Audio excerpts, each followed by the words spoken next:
السلام علیکم۔ نقطہ میں خوش آمدید۔ ناظرین، آپ نے یورپی یونین کا نام سینکڑوں بار سنا ہوگا، لیکن کیا آپ جانتے ہیں کہ یورپی یونین کیا ہے؟ یہ یونین کب بنائی گئی اور اس کا مقصد کیا تھا؟ کون کون سے ممالک یورپی یونین میں شامل ہیں؟ اس یونین میں شامل ہونے کا کیا فائدہ یا نقصان ہے؟ آج کی ویڈیو میں ہم آپ کو ان تمام سوالوں کا جواب دیں گے۔ ناظرین، یورپی یونین براعظم یورپ کے ممالک کا اتحاد ہے جو اقتصادی اور سیاسی مقاصد کے لیے قائم کیا گیا۔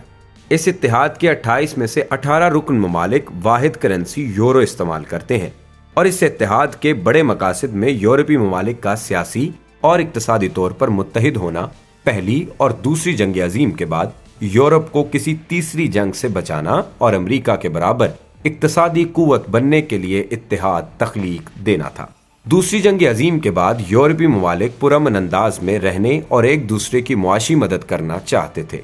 1952 میں مغربی Germany, France, Italy, Belgium, Netherland اور لکسمبرگ نے کوئلے اور سٹیل کی واحد یورپی کمیونٹی تشکیل دی۔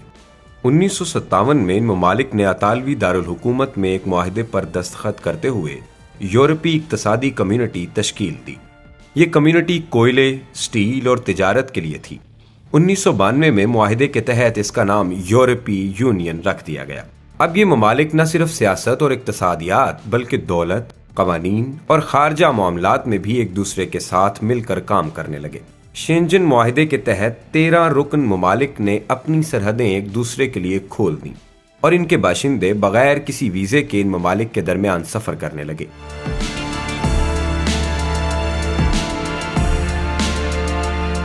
2002 میں 12 رکن ممالک نے اپنی قومی کرنسیوں کی جگہ یورو استعمال کرنا شروع کر دیا۔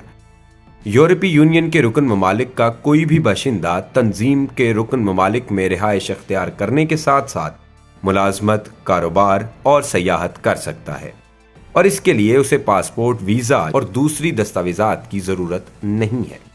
اسی طرح ایک ملک کی مصنوعات دوسرے ملک میں کسی خاص اجازت یا اضافی محصولات کے بغیر معیاری مصنوعات کے قانون کے تحت فروخت کی جا سکتی ہیں۔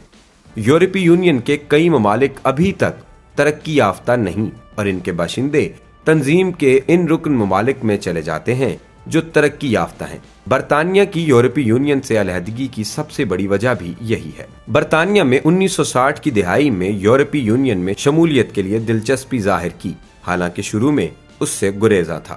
فرانس کی شدید مخالفت کے باعث وہ اس میں شامل نہ ہوا، تاہم برطانوی عوام نے 1975 میں ایک ریفرینڈم کے ذریعے برطانیہ کی یورپی یونین میں شمولیت کی منظوری دی اور وہ یورپی یونین کا حصہ بن گیا۔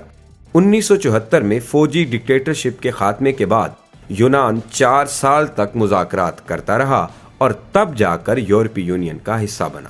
یونان کی یورپی یونین میں شمولیت متنازع تھی کیونکہ یہ غریب ملک تھا اور اسی حوالے سے دوسرے رکن ممالک اس پر معترض تھے۔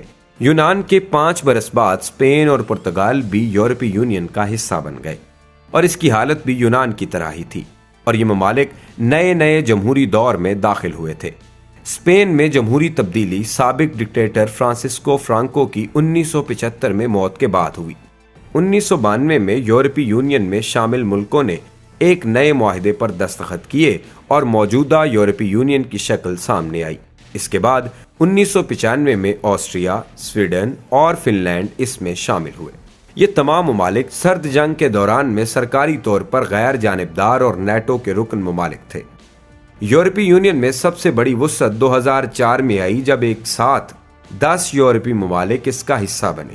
ان ممالک میں چیک ریپبلک، ایسٹونیا، قبرص، سٹیوا، لتھونیا، ہنگری، مالٹا، پولینڈ، سلوواکیہ اور سلوینیا شامل تھے۔ کمیونزم سے آزادی کے بعد ان ممالک میں بھی جمہوریت نئی آئی تھی۔ رومانیہ اور بلغاریہ نے یورپی یونین میں شمولیت کا فیصلہ 2004 میں لیا۔ عدالتی اور سیاسی اصلاحات میں تاخیر کے باعث انہیں شامل نہیں کیا گیا۔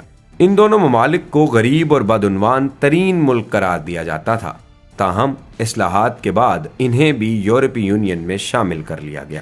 2013 میں کروشیا بھی یورپی یونین کا حصہ بن گیا۔ مونٹی نیگرو، سربیا، مقدونیہ اور البانیہ ابھی تک یورپی یونین میں شمولیت کے لیے مذاکرات کر رہی ہیں۔ وہ برطانیہ جو یورپی یونین میں شمولیت کے لیے کئی سال تک مذاکرات کرتا رہا اور ایک ریفرینڈم کے ذریعے اس میں شامل ہوا، اسے اسی یونین سے نکلنے کے لیے بھی ریفرینڈم کا سہارا لینا پڑا اور ریفرینڈم میں ملک کی اکثریت نے یورپی یونین سے علیحدگی کا فیصلہ کیا اور یوں برطانیہ یورپی یونین سے الگ ہو گیا۔ ناظرین، امید ہے آپ کو ویڈیو پسند آئی ہوگی۔ اس طرح کی مزید ویڈیوز دیکھنے کے لیے ہمارا چینل سبسکرائب کریں اور بیل آئیکن کو پریس کر دیں تاکہ ہمارے آنے والی ہر نئی ویڈیو سے آپ باخبر رہ سکیں۔